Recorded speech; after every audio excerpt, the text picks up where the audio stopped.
వందే మాత్రం. నేను మీ journalist Navatha. Welcome to R political. Dhurandhar cinema చుట్టూ జరుగుతున్న చర్చను ఒక సమతుల్యమైన మరియు లోతైన విశ్లేషణతో వీడియో రూపంలో మీ ముందుకు తీసుకొచ్చారు. దురంధర్ మత విద్వేషం కాదు, భారతీయ ఆత్మ గౌరవ గలం.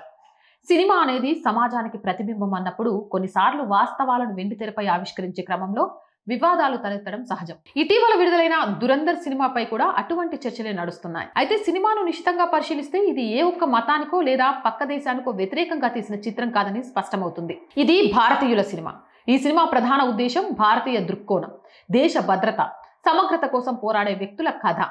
ఇందులో ఎక్కడా ఒక వర్గాన్ని తక్కువ చేసి చూపడం కానీ, ముస్లింల మనోభావాలను దెబ్బతీసేలా ఒక్క మాట కూడా వాడకపోవడం గమనార్హం. దేశం కోసం ప్రాణాలర్పించే ప్రతి భారతీయుడి ఆవేదనను ఈ చిత్రం ప్రతిబింబిస్తోంది. సినిమాలో చర్చనీయ అంశమైన మరో అంశం హిందువులను కాపీరని సంబోధించడం. తీవ్రవాద భావజాలం కలిగిన వ్యక్తులు సాధారణంగా వాడే పదజాలాన్ని యథాతథంగా చూపడం ద్వారా ఆ పాత్రల క్రూరత్వాన్ని మరియు వారి ఆలోచన విధానాన్ని ఎత్తి చూపారు. నీ మూర్ఖత్వాన్ని నమ్మని ఎదుటి వారిని కాపీరిగా ముద్ర వేసే ధోరణి ఎంత ప్రమాదకరమో ఈ సినిమా కళ్ళకు కట్టినట్లు చూపిస్తుంది. ఈ సినిమా పాకిస్తాన్కి వ్యతిరేకంగా తీసింది కాదు. ఒకవేళ తీసినా వాడు చేసేదేమీ లేదు. సరిహద్దుల్లో జరిగే అలజడులు, ఉగ్రవాద మూలాలు ఎక్కడ ఉన్నాయో వాటిని మాత్రమే టార్గెట్ చేసింది.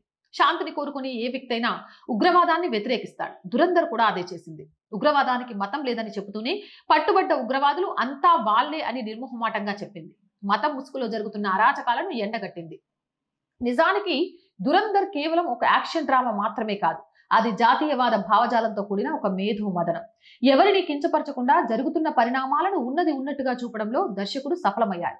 ముస్లిం వ్యతిరేకత అని చెప్పి సినిమా తీసిన ఆదిత్యధర్ని ఒక ముద్ర వేయడం కంటే ఈ సినిమా చెప్పాలనుకున్న భారతీయతను అర్థం చేసుకోవడం చాలా ముఖ్యం.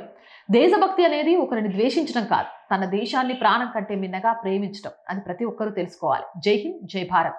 నేను రోజు చెప్తుందేనండి, R group of channels, R voice, R political, R Samskruthi, మూడు మన ఛానల్సే. So please subscribe our channels. Content బాగుంది అనిపిస్తే లైక్ చేయండి, షేర్ చేయండి. అండ్ ఆర్థికంగా ఆర్ వాయిస్కి మీ చేయుత చాలా అవసరం. ఆర్థికంగా సపోర్ట్ చేయాలి అని అంటే సబ్స్క్రిప్షన్ పక్కనే జాయిన్ అనే బటన్ ఉంది.